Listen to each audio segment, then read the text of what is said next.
Now let's talk about Rule 2, speaking the hiring manager's language. Your initial reader is going to be an applicant tracking system, which scans resumes for keywords and relevant information. By using language that matches the employer's requirements, you increase your chances of ranking well in applicant tracking systems and catching the attention of human readers. So how do you use language that's relevant to your reader? Keywords indicate to your employers that you have specific skills that match their job requirements. If you don't have a keyword that the recruiter is searching for on your resume, you will not rank for that specific search. Just like if a website only focuses on, let's say, cats, it won't show up if you search for dogs on Google.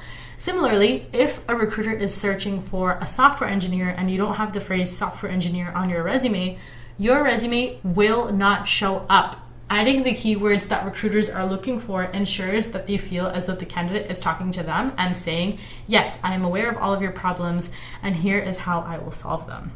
There is a distinction to be made between hard and soft keywords. Hard keywords are those that you can take a test for or quantify, for example, the names of programming languages that you might be proficient in. And these keywords, hard keywords, are the most important for beating applicant tracking systems. Soft keywords are important to reflect your personality, emotional intelligence, and decision-making skills. In other words, missing hard keywords are things that an applicant tracking system are going to filter out. Missing soft keywords are things that the hiring manager is going to filter out. So now I am going to show you how you can use ChatGPT to speak the reader's language. Incorporate keywords into your resume. I'm going to open up a little notepad file and make a note of all of my experiences. Let's say I am 21 again, I'm back in college again. What do I have that's related to my target field in terms of experience? Nothing. However, I do have extracurriculars. Like, for example, I organized the textbook library in my MSA. That was a part of the academic mentorship program organization. I also was on the editing team of the physics of fluids. That has nothing to do with what I want to do in my professional life, but still I'm going to write it down. I volunteered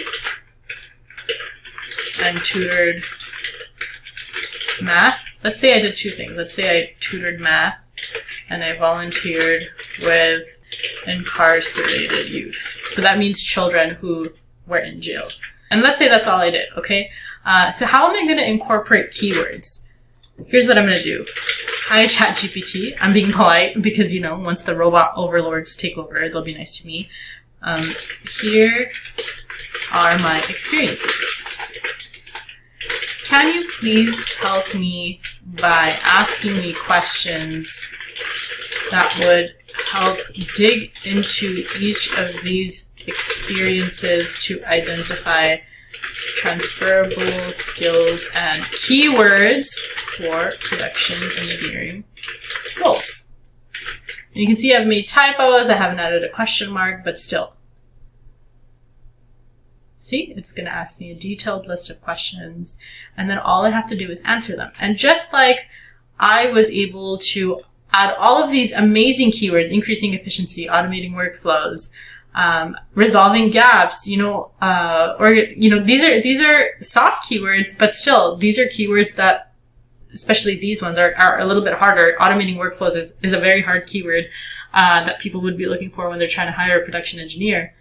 Just like it took my questions from this, my answer to those questions, and it came up with a keyword heavy one-line summary, it's going to do the same thing. So after you answer all of these questions, that's it. You have to just ask it to put together bullets. So let's say I have some answers, right? So here are my answers. Can you create resume bullets for all of these experiences? And I wouldn't number them, right? So I would just be like AMP, and I would just write out all my answers in one thing, as opposed to 1, 2, I wouldn't do that, because what it's going to do is it's going to make one bullet out of each, but there might be some opportunity for it to blend together, different answers to make one powerful bullet. Just like how here, I dumped everything together and it came up with one neat story, just like that. Don't number this, keep everything together, just AMP is one thing. Then let's see, what else did I do? Physics of goods is one thing. Just give it whatever. And then it's gonna create resume bullets. You just have to copy and paste them into the template, which I have again linked below. So what I want you to do is whatever you have come up with for your bullets, paste them in the chat of this module and ask for feedback from your peers. And please give feedback to 2 other students. That way, everyone's going to have at least 2 pieces of feedback that they can use to improve their resume, and we'll all walk away from this course with much more powerful resumes. Let's delve into the role of HR people and how that relates to your resume. HR folks are typically the ones who use the applicant tracking system. After the initial screening, they would be the ones to read your resumes. ATSs are designed to make the lives of HR professionals easier. They are given specific requirements by decision makers, and they use the ATS to search for those requirements and look for keywords on your resume, such as your job titles, technical skills, and education. In addition to making sure that your resume is easy to read for the ATS by making sure it's not too fancy and doesn't have too many color and graphics, we have to make sure that the resume is easy to read for human beings, like HR people who may not be completely familiar with your industry. That means, as I've said, starting with a strong summary, placing critical information at the very top, and using white space sufficiently to enhance legibility. What this also means is that you need to reorganize your resume such that the most impressive portions of your profile are first.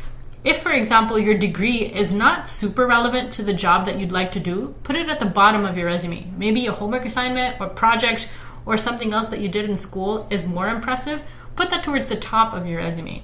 That way, that strong first impression that your summary has given is going to be supported by the rest of your content on your resume. Additionally, we need to focus on engaging the HR person's human instincts, which we will discuss further in rule number 3. Make sure that you download the template that I have shared to optimize your resume visually, and please avoid using any fancy resume templates that have lots of color and multiple, columns and stuff like that. All right, now that we've talked about HR professionals, let's talk about decision makers and their role in the hiring process. After your resume is shortlisted by the HR professional, it's read by a decision maker. A decision maker is someone who determines that they need to hire someone like you. In some cases, this could be the head of the department, it could be an immediate manager, or it can even be the CEO of the company if your role is high up enough or if the company is smaller in size. Decision makers often have significant business problems that they need your expertise to solve.